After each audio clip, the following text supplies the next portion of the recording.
ये नहीं पता कि भाई 11th आपने पूरा वेस्ट कर दिया, कुछ भी नहीं पढ़ा, कोई बात नहीं। डेली का कौन सा ऐसा सब्जेक्ट्स करना है, 2 सब्जेक्ट तो मैं बोलूंगा अकाउंट्स का एक सम डेली करो। एक स्टूडेंट सबसे बड़ा जो मिस्टेक करता है वो मैं आपको बता रहा हूँ। जैसा हम बात कर रहे थे कि इसमें इतने सारे चैप्टर्स हैं, तो क्या सारे चैप्टर्स करने जरूरी है? अब राइटिंग स्किल्स वाला और नॉवेल्स का अगर आप करते हो तो ये 32 का कवर हो जाता है। अब इसको करना कैसे है? देखो, तीसरा जो हमने मिस्टेक्स जो स्टूडेंट्स करते हैं वो मैंने आपको बता दिया। नमस्कार नमस्कार, 12th महाराष्ट्र बोर्ड कॉमर्स से स्टूडेंट, कशा है तुम्ही? आज हम बात करेंगे 12th कॉमर्स के न्यू सिलेबस के बारे में। और एक बात बता दूं, जो भी 12th कॉमर्स महाराष्ट्र बोर्ड का प्रिपरेशन कर रहे हैं, सभी स्टूडेंट का एक सपना होता है कि सर 12th के बाद जो है मुझे एक अच्छे कॉलेज में एडमिशन लेना है, एक अच्छी डिग्री में एडमिशन लेना है। और इस सपने को पूरा करने के लिए आपके महाराष्ट्र बोर्ड में जो है, जो आपका परसेंटेज है वो 90+ आना चाहिए। तो उस परसेंटेज को सफल बनाने के लिए जो पहली सीढ़ी होती है वो होती है सिलेबस को समझना और उसके हिसाब से हमको प्रिपरेशन करना और कुछ मिस्टेक्स। तो इस वीडियो में हम बात करेंगे कि अगर अभी अभी आप 12th कॉमर्स में आए हो, कुछ भी नहीं पता है, तो इस वीडियो से जो है आपको पूरा डिटेल समझ में आ जाएगा कि कौन से सब्जेक्ट्स है, कितना पढ़ना है, कौन से मिस्टेक्स हमको अवॉइड करना है। एक स्ट्रेटेजी के बेस पे सारी चीजें इस वीडियो में हम बात करेंगे, ठीक है? सो हम स्टार्ट करते हैं। मैं हूं इमाद सर, आपको हेल्प करूंगा कि कैसे जो है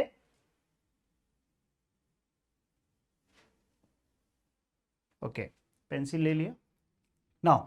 मैं आपको हेल्प करूंगा बेसिकली कैसे जो है आपको 12th कॉमर्स का जो सिलेबस है और कैसे 12th कॉमर्स महाराष्ट्र बोर्ड 2027 का किस तरीके से आपको प्रिपरेशन करना है, इसमें जो है आपको मैं हेल्प करूंगा, डेफिनेटली श्योर। तो आपको जो है बस इस वीडियो के साथ पूरा लास्ट तक बने रहना है। एक एक करके हम डिस्कस करते हैं। सबसे पहले हम देख लेते हैं कि जो 12th महाराष्ट्र बोर्ड का जो सब्जेक्ट्स है कॉमर्स का, उसमें जो कंपलसरी सब्जेक्ट्स है वो पहला है बुक कीपिंग एंड अकाउंटेंसी, जिसको शॉर्ट नेम से हम बीके कहते हैं, ठीक है। दूसरा जो कंपलसरी सब्जेक्ट है वो है इकोनॉमिक्स। तीसरा जो कंपलसरी सब्जेक्ट है वो organisation of commerce and management है, जिसको हम क्या कहते हैं, ओसीएम शॉर्ट फॉर्म में, या ओसी कहते हैं, organisation of commerce and management. Fourth जो आपका कंपलसरी सब्जेक्ट्स है वो आपका इंग्लिश रहेगा, सभी का जो है इंग्लिश आप सब्जेक्ट्स रहेगा कंपलसरी।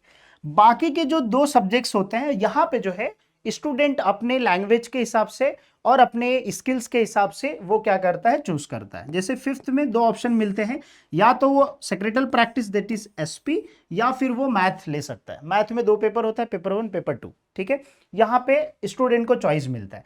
अब अगर आप मेरे से पूछोगे कि एसपी अच्छा है या मैथ अच्छा है, मैं बोलूंगा दोनों अच्छा है। बस अगर आपको मैथ आता है तो आप मैथ ले लीजिए, अगर आपको मैथ में इंटरेस्ट नहीं है तो आप क्या कर सकते हैं, एसपी में जो है सब्जेक्ट्स ले सकते हैं।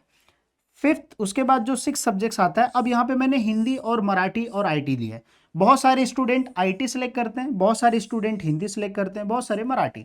इसके अलावा भी अलग लैंग्वेज जैसे जर्मन, फ्रेंच, या फिर हो सकता है तमिल हो, कोई भी लोकल लैंग्वेज जो है इसके ऑप्शंस में रहते हैं, तो बहुत सारे रहते हैं इसमें। तो आप जो है मोस्टली स्टूडेंट ये तीनों में से एक सब्जेक्ट्स होता है, ठीक है। तो मैं बोलूँगा अगर आप आईटी ले लेते हो तो ज़्यादा अच्छा है, क्योंकि आज के वक्त में कंप्यूटर का नॉलेज होना बहुत ज़रूरी है। एटलीस्ट आपको यूज़ करने आ जाएगा, आप फैमिलियर हो जाओगे टेक्नोलॉजी के साथ, तो यू कैन टेक आईटी, ठीक है। अगर आप आईटी ले रहे हो तो इसके साथ मैथ भी बहुत सारे, क्योंकि आईटी प्लस मैथ जो है स्टूडेंट्स लेते हैं। नाउ अब आपको समझ में आ गया कि कौन से सब्जेक्ट्स जो है कंपलसरी है और उस कंपलसरी और कौन से ऑप्शंस में है। तो आपको जो है ये 4 सब्जेक्ट्स तो सबके रहेंगे सेम। जो आपका डिफरेंस बनाएगा यहाँ पे 5th एंड 6th सब्जेक्ट्स के हिसाब से आपका डिफरेंस बनेगा, ठीक है। अब जो है हम लोग पहले जो है सब्जेक्ट्स का डिस्कस करते हैं, बुक कीपिंग एंड अकाउंटेंसी का, ठीक है। एक चीज और मैं आपको बता दूं स्टूडेंट, हाँ आपसे, देखो अकाउंट्स एक ऐसा सब्जेक्ट है ना जिसको अगर आप नहीं करोगे तो फिर आप कॉमर्स ले लिए हो मतलब कोई फायदा ही नहीं है। ये नहीं पता कि भाई 11th आपने पूरा वेस्ट कर दिया, कुछ भी नहीं पढ़ा, कोई बात नहीं। अब 12th को वापस से स्टार्ट करो, कंसेप्ट क्लियर करो, क्योंकि कॉमर्स में हो और अकाउंट्स नहीं आता है, ये जो है एक कॉमर्स स्टूडेंट के लिए जो है बहुत ही ज्यादा नेगेटिव पॉइंट है, याद रखो बेटा, ठीक है। मतलब जो है आपके पास फोन है लेकिन फोन में रिचार्ज नहीं है, तो ठीक है, तो ये जो है आप फिर किसी से कम्युनिकेट नहीं कर पाओगे। इसीलिए जब आपको लाइफ में कुछ अचीव करना है, स्पेशली कॉमर्स फील्ड में, देन आपको अकाउंट्स आना चाहिए, राइट। तो अकाउंट्स में टोटल इतने सारे चैप्टर्स हैं, ठीक है। अब ये सारे चैप्टर्स हैं, क्या बोर्ड प्रिपरेशन के लिए सारे चैप्टर्स करना है? देखो यही चीज जो है ये वीडियो आपको हेल्प करेगी। देखो सारे चैप्टर्स करना है, आंसर इज नो। आपको स्मार्ट स्टडी करना है। अब जो है बहुत सारे स्टूडेंट जो होते हैं वो क्या करते हैं कि सारे चैप्टर्स में थोड़ा थोड़ा करते हैं और फिर सारे चैप्टर में थोड़ा थोड़ा आता है। तो आपको ऐसा नहीं करना, आपको क्या करना है, जो फर्स्ट चैप्टर है उसको क्या करना है, आपको सबसे पहले प्रायोरिटी बेस पे देना है, क्योंकि ये चैप्टर कितने मार्क्स का वेटेज रखता है बेटा, ये जो है 12 मार्क्स का वेटेज रखता है। दूसरा जो कंपलसरी क्वेश्चन है, दूसरा एनपीओ नॉट प्रॉफिट जो ऑर्गेनाइजेशन है, ये भी 12 मार्क्स का वेटेज रखता है। तो ये दोनों चैप्टर्स आपको कंपलसरी आता ही क्वेश्चन है, तो सबसे पहले ये कर लो, ठीक है। अब उसके बाद जो बचता है वो आप अपने हिसाब से डिसाइड कर लीजिए, ठीक है, इसमें से कौन से चैप्टर्स करना है, ठीक है। मोस्टली अगर देखा जाए तो फिर एडमिशन ऑफ पार्टनर्स और रिटायरमेंट डेथ ये तीनों करते हैं, और डिसोल्यूशन, उसमें से 2 क्वेश्चंस आपके बन जाते हैं। तो आप ये चैप्टर्स पहले ही कर सकते हो। हाँ, अकाउंट्स में थ्योरीज आता है एक क्वेश्चन, लेकिन आई वुड सजेस्ट कि आप ज्यादातर प्रैक्टिकल पे फोकस करो, क्योंकि थ्योरी में मार्क्स कट होते हैं, प्रैक्टिकल में मार्क्स कट नहीं होते। अगर आपने लिखा है राइटिंग कैसे भी हो, you will get the marks, right. तो इसीलिए जो आपको उस तरीके से प्रिपरेशन करना है। सो बोलो समझ में आया कि नहीं समझ में आया, कमेंट करके बताओ सर अकाउंट्स में जो है जो सिलेबस है वो आपको समझा कि नहीं समझा, और कौन सा चैप्टर आपको पहले करना वो भी समझा कि नहीं समझा, ठीक है, वेटेज के साथ। ओके, हम जो है आगे चल के सीरीज भी लाएंगे जहां पे आपको सारे चैप्टर्स हम कराएंगे, ठीक है, जिसमें हम आपको बताएंगे, ठीक है, जिससे आपका प्रिपरेशन काफी इजी हो जाए। अभी से आप स्टडी स्टार्ट करोगे तो जो है आप बोर्ड में जो है इजिली 90% स्कोर कर सकते हो, ठीक है। अब देखो दूसरा जो सबसे इंपॉर्टेंट चैप्टर है वो है इकोनॉमिक्स। अब इकोनॉमिक्स सबसे लेंदी होता है। अगर मैं बोलूं कि डेली का कौन सा ऐसा सब्जेक्ट्स करना है, 2 सब्जेक्ट्स, तो मैं बोलूंगा अकाउंट्स का एक सम डेली करो, दूसरा मैं आपको बोलूंगा इकोनॉमिक्स का एक क्वेश्चन तो डेली पढ़ो, छोटा सा कंसेप्ट क्लियर करो बट पढ़ो, क्योंकि इकोनॉमिक्स सबसे लेंदी होता है। अब इसमें अगर आप देखोगे टोटल जो है 10 चैप्टर्स है। अब इस 10 चैप्टर में से कौन से चैप्टर्स आपको पहले करने हैं, अगर मैं आपको बोलूं तो आई वुड सजेस्ट कि पहला चैप्टर आप इसमें उठाइए, क्योंकि micro economics and macro economics economics का बेस है, ठीक है। इकोनॉमिक्स अगर माइक्रो एंड मैक्रो इकोनॉमिक्स हो गए नहीं, so there is nothing called economics, economics हो ही नहीं सकता फिर। सो इसमें जो है सबसे इंपॉर्टेंट है, तो ये जो है चैप्टर आप पहले कर लीजिए। नाउ अब आपको स्टार्ट करना है, तो आप सेकेंड चैप्टर इसको कंसिडर करो कि मुझे डिमांड एनालिसिस स्टार्ट करना है, बिकॉज इट वेटेज 12 मार्क्स का है विथ ऑप्शन के साथ, इसका भी 12 है। तो ये तीनों दोनों सब जो चैप्टर्स है ना, इसमें बहुत सारी सिमिलैरिटी है, क्योंकि जो डिमांड का आप पढ़ोगे उसके इलास्टिसिटी डिमांड तो काफी सिमिलैरिटी है। तो आप ये दोनों चैप्टर्स इजीली क्लियर कर लोगे, ठीक है। यहाँ पे अगर मैं 10 मार्क का वेटेज रखता हूँ तो आपके यहाँ पे ऑलरेडी जो है 30+ जो है हो गया। उसके अलावा अगर आपको ज्यादा फोकस करना है जो थेरेटिकल हो, तो आप ये कर सकते हो। फिर उसके बाद ये चैप्टर्स और ये चैप्टर्स, ठीक है, पब्लिक फाइनेंस इन इंडिया, ये चैप्टर्स अगर आप करते हो तो इससे जो है मैक्सिमम जो क्वेश्चंस होते हैं आपके कवर होते हैं। लेकिन बेटा जब आपका कॉलेज चालू हो जाएगा तो उसमें से 4 चैप्टर रहेंगे, तो यूटिलिटी में से सिर्फ आप लॉ ऑफ डीएमयू है ना वो कर लेना, डिमिनिशिंग मार्जिनल यूटिलिटी। बोलो समझ में आएगी नहीं समझ में आए।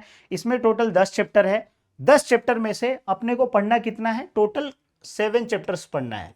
अगर हमको स्मार्ट स्टडी करना है then we need to study at least 7 chapters. अब 7 चैप्टर्स में से पहला चैप्टर हो गया मेरा, फिर दूसरा, तीसरा, फिर उसके बाद चौथा, पांचवा, छठा, 6 चैप्टर्स हो गया। अब मुझे आप बताओ इसमें से और कौन सा 7वां चैप्टर जो आप करोगे, ठीक है। एनालिसिस में इसमें लॉ कर लेना, ये इंपॉर्टेंट है, लॉ ऑफ सप्लाई जो है दैट इज ऑल्सो इंपॉर्टेंट। तो अब मुझे बताओ 6 चैप्टर्स तो मैंने बता दिया है, 7वां चैप्टर्स कौन सा होना चाहिए आप कमेंट करके बताओ, ठीक है।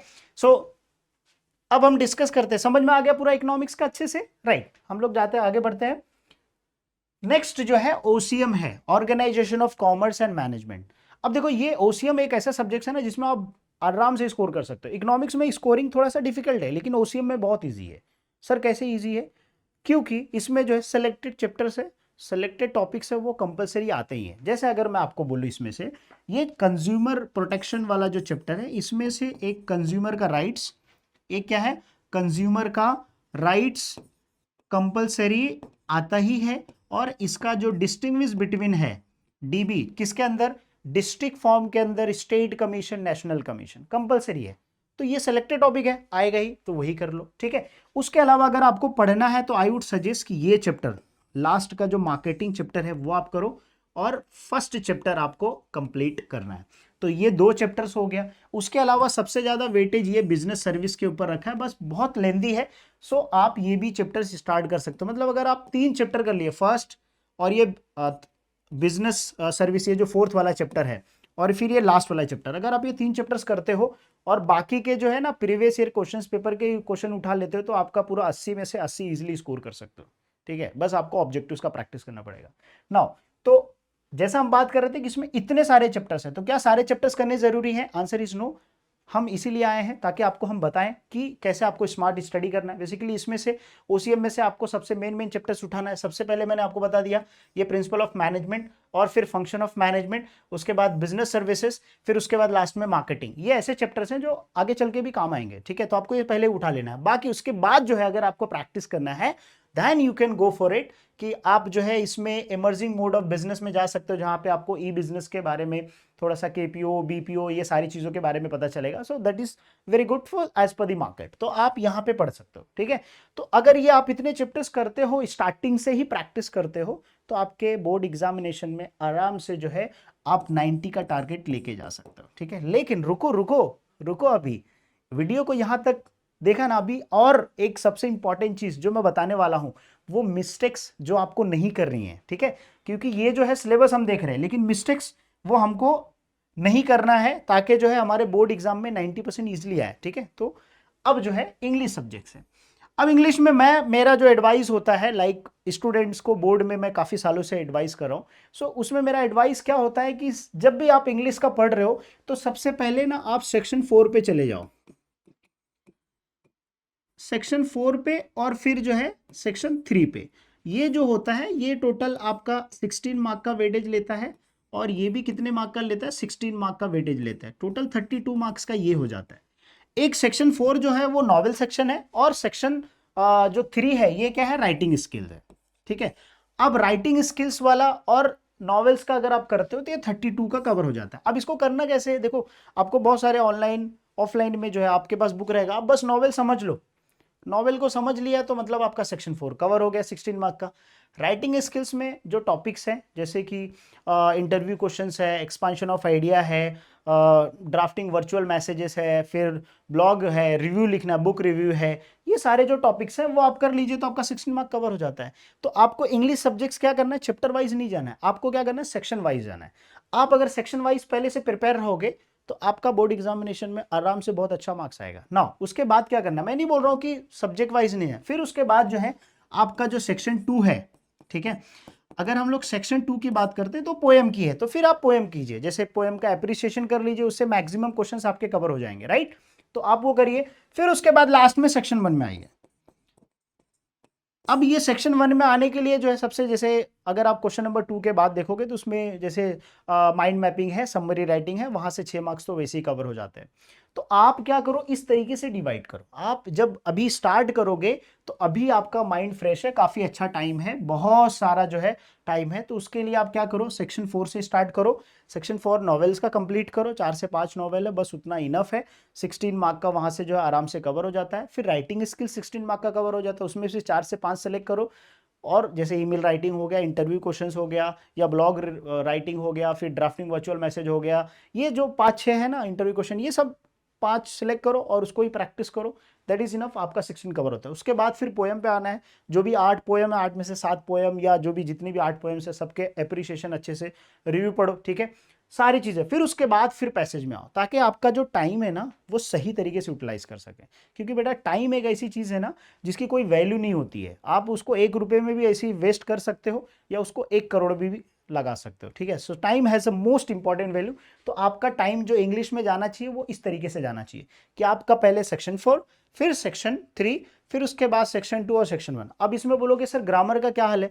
देखो, ग्रामर भी आप साथ में करते रहिए, क्योंकि ग्रामर के जो पार्ट होते हैं वो 10 से 12 मार्क्स के होते हैं पूरे पेपर्स में।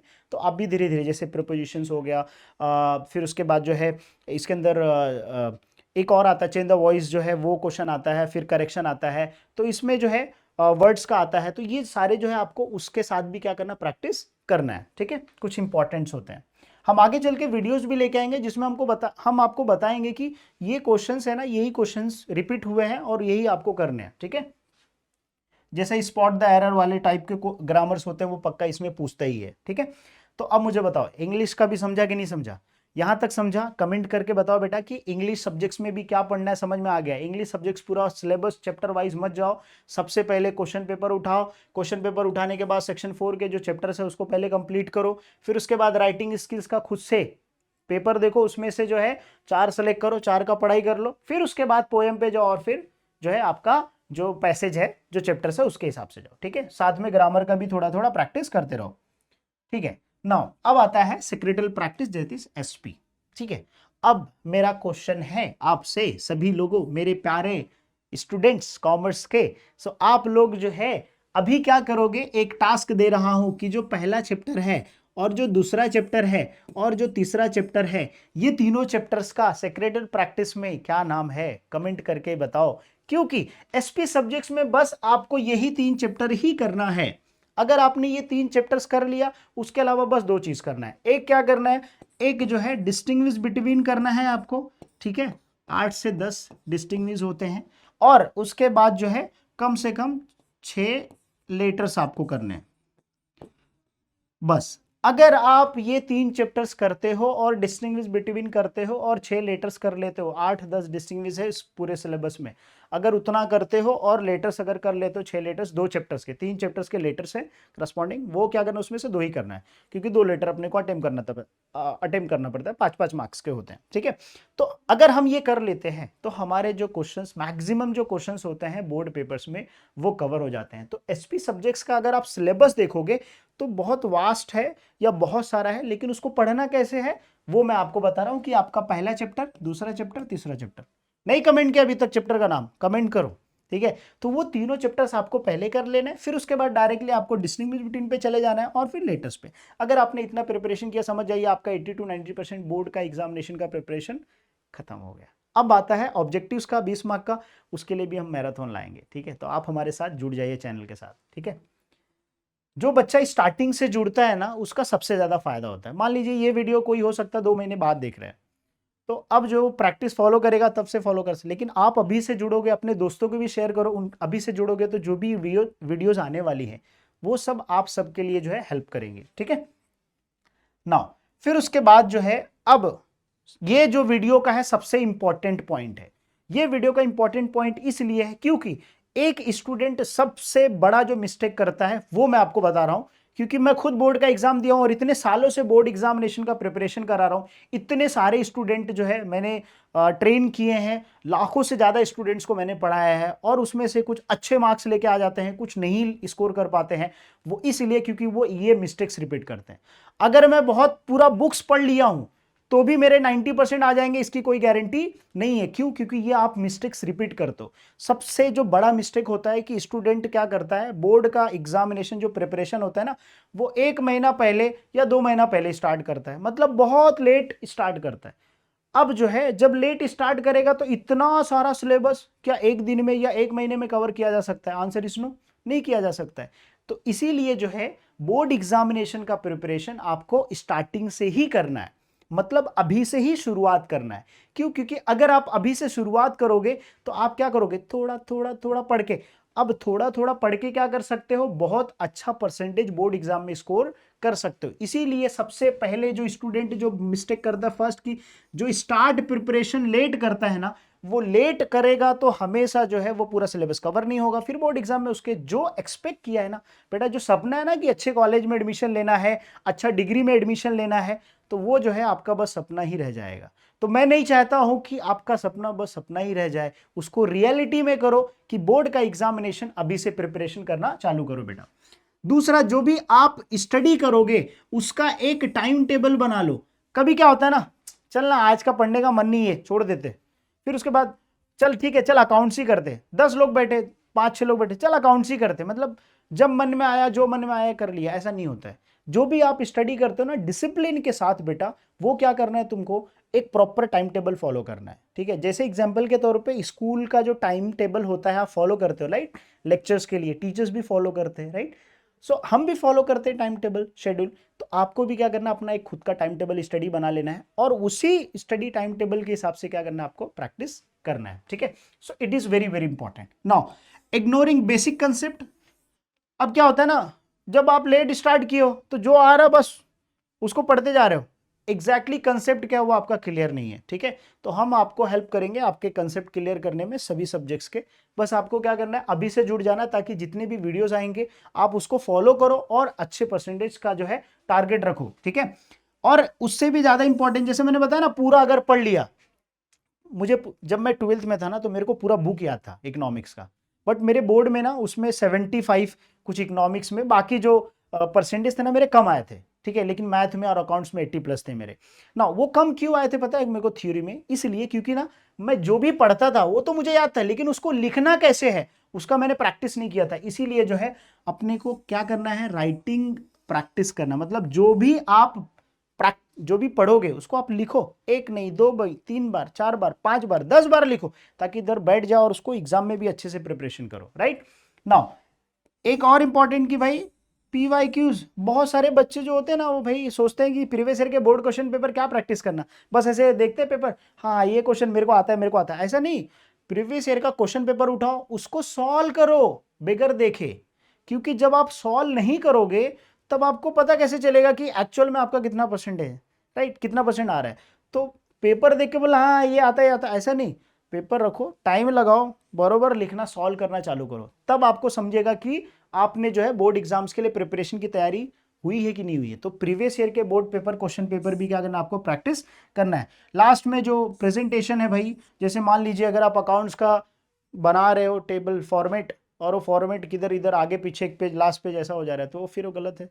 इकोनॉमिक्स में अगर आप डायग्राम्स बना रहे हो, ग्राफ बना रहे हो, तो उसका प्रॉपर नहीं कर रहे हो, उसका एक्सप्लेनेशन प्रॉपर पॉइंट वाइज, तो अगर आपका प्रेजेंटेशन सही नहीं है तो आप एक्सपेक्ट कर सकते हो कि आपका वहीं पे जो है 1-1 2-2 मार्क्स लूज कर रहे हो आप, ठीक है। So you need to practice. ये जो मिस्टेक्स है ना, ये जो मैं आपको गिना रहा हूं ना, कि ये जो मिस्टेक्स है, ये सारे मिस्टेक, उसमें से सबसे बड़ा मिस्टेक तो यही है, जब हम एक चीज रिवाइज नहीं करेंगे तो हम भूल जाएंगे थोड़े वक्त के बाद।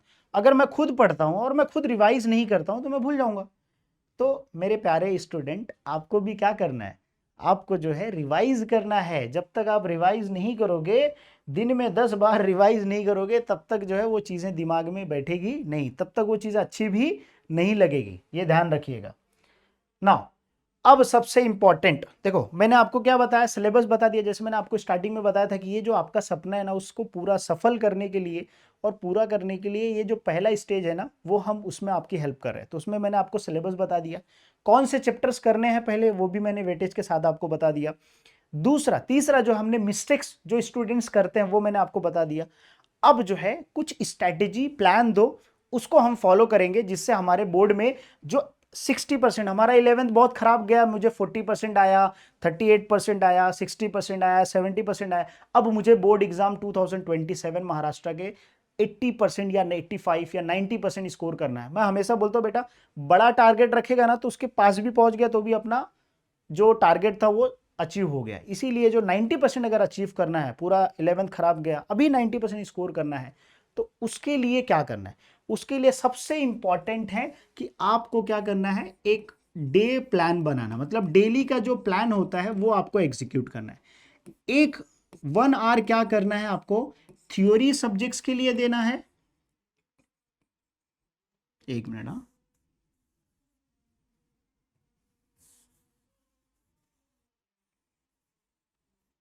एक मिनट बेटा, ओके नाउ।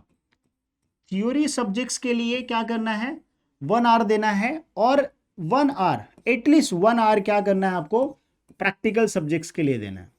जब आप ऐसे करते हो बेटा कि 1 आवर थ्योरी के लिए और 1 आवर प्रैक्टिकल के लिए आप देते हो, तो आपका दिन का 2 आवर्स क्या हो गया, डेली का फिक्स्ड हो गया, ठीक है। नाउ अब इसको आप क्या कर सकते हो, 1 आवर और एक्स्ट्रा दे सकते हो कि जो भी आपने पढ़ा उसको रिवीजन करने के लिए।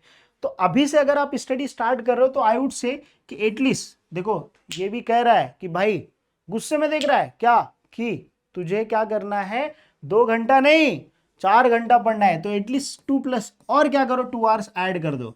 मतलब जो है पूरे दिन भर में जो है 24 घंटे में बस आपको 4 घंटा क्या करना है, अपने स्टडी के लिए देना है, बोर्ड के लिए, ठीक है। उसमें क्या करना है कि एक थ्योरी सब्जेक्ट्स रखो और एक क्या रखो, प्रैक्टिकल सब्जेक्ट्स। तो इस तरीके से सुबह में थ्योरी पढ़ा तो शाम में प्रैक्टिकल पढ़ूंगा और सोने से पहले रिवाइज कर लूंगा, उस तरीके से। और दूसरा आप क्या करो, वीक का प्लान करो। जब आप वीक का प्लान करते हो तो उसमें आप क्या करो, सबसे पहले रिवीजन रखो, क्या करो, रिवीजन रखो और रिवीजन के साथ प्लस क्या करो, टेस्ट रखो बेटा। जब आप टेस्ट रखोगे ना तो इससे क्या होगा कि जो भी आपने पढ़ा है वीक भर में उसको रिवाइज कर लिया और उसका खुद से टेस्ट दे दिया। अब देखो जो बच्चे टॉपर होते हैं ना, उन टॉपर की पहचान होती है वो क्या, कि जो भी पढ़ते रिवाइज करते हैं और खुद से, मतलब कोई उनके सामने है नहीं चलेगा, वो आप आंसर शीट लेते हैं, पेज निकालते हैं, जो भी पढ़ा है उसको बगैर देखे लिखते हैं और फिर उसको रिव्यू करते हैं। तो ये एक टॉपर की पहचान होती है कि खुद से क्या करना, टेस्ट देना और खुद देखना। क्योंकि बेटा तुम ये वीडियो देख रहे हो, तुम्हें पता है कि तुम क्या हो। सोसाइटी जो है ना, लोग जो है ना, वो सिर्फ बाहर से देख के आपको बता सकते हैं, लेकिन उनको ये नहीं पता कि तुम्हारे अंदर ना कितनी बड़ी आग लगी कि भाई मुझे बोर्ड में या आगे लाइफ में सक्सेस करना है। तो इसीलिए तुमको पता है तुम क्या हो, इसीलिए खुद से ईमानदार रहो और खुद से रिवाइज करके टेस्ट दो आप खुद का, ठीक है। वीकली बेसिस पे दो, इवन मंथली बेसिस पे भी आप क्या करो, टेस्ट करो।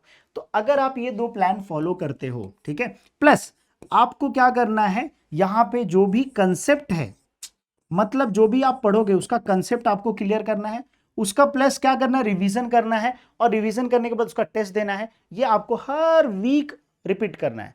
अगर आप ये स्ट्रेटेजी फॉलो करते हो ना गाइस, ट्रस्ट मी, मैं बोलता हूं ना कि बोर्ड एग्जाम में मैंने देखा है कि एक स्टूडेंट जो 40% से ना वो 80% तक कैसे गया ना, बस यही करके कि जो भी कॉमर्स का स्टूडेंट है वो बोलता है कॉमर्स बहुत टफ है। नहीं, टफ नहीं है, उसको डिसिप्लिन चाहिए, डेली बेसिस पे थोड़ा थोड़ा पढ़ेगा, थोड़ा थोड़ा पढ़ेगा, तभी क्या करेगा, वो 80% तक पहुंचेगा।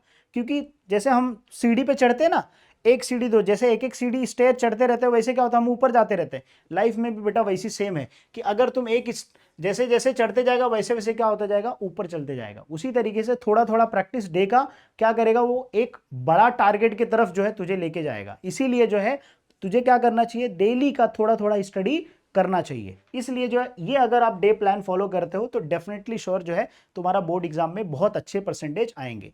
अब मुझे बता बेटा, ये वीडियो तूने लास्ट तक देखा है, अब इससे तुझे क्या समझ में आया, ठीक है, और क्या समझ में आया वो कमेंट में लिख दे, ठीक है। और कौन से कॉलेज से तू 12th महाराष्ट्र बोर्ड का प्रिपरेशन कर रहा है, कौन से कॉलेज में तू है महाराष्ट्र बोर्ड में, वो कमेंट कर दे, ठीक है। और तुझे क्या और एक्स्ट्रा चाहिए वो भी कमेंट कर दे, ठीक है। जिससे क्या करेंगे ना, हम लोग जो है ना ट्राई करेंगे कि तेरे को जो भी जरूरत है ना उसको फुलफिल करने का, ठीक है। सो उम्मीद करता हूं ये वीडियो आपको पसंद आया। अगर हाँ तो वीडियो को बेटा लाइक कर देना और अपने दोस्तों के साथ भी शेयर कर देना, और वीडियो को हम एंड करते हैं। जय हिंद, थैंक यू।